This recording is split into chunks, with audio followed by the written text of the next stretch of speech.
Hello, আমি নবনীতা। আজকে আমি তোমাদের সাথে শেয়ার করব আমার মান্থলি স্কিন কেয়ার।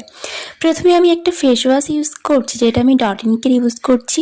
আমার প্রত্যেকটা প্রোডাক্টের রিভিউ আমি নেক্সট কোনো ভিডিওতে তোমাদের সাথে অবশ্যই শেয়ার করব। আমি ঠিক করেছি আমার প্রত্যেকটা প্রোডাক্ট যেগুলো আমি ব্যবহার করি, প্রত্যেকটা ব্র্যান্ডের বা ডিফারেন্ট ব্র্যান্ডের আমি ইউজ করে থাকি, প্রত্যেকটা রিভিউ আমি কোনো না কোনো একটা করে ভিডিও বানিয়ে তোমাদের সাথে শেয়ার করব।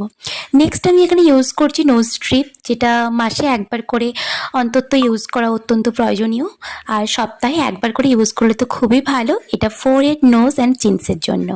এটা আমি 15 মিনিট রাখার পর আস্তে আস্তে করে ভালো করে তুলে নেব। এটা কিন্তু ভীষণভাবে ব্ল্যাক হেডস এবং হোয়াইট হেডসগুলো রিমুভ করতে সাহায্য করে, বিশেষ করে আমাদের নোজ এরিয়াতে।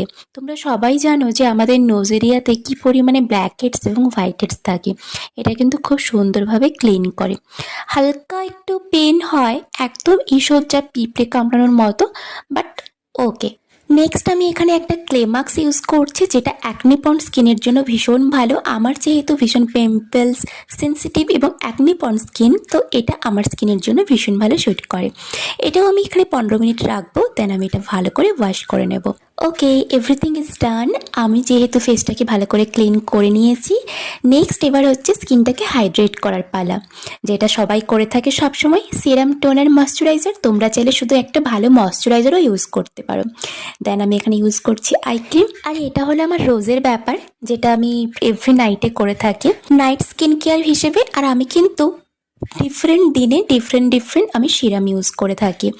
অনেকগুলো সিরাম আমার কাছে আছে। আজকে আমি ইউজ করছি salicylic acid, 2% salicylic acid face serum.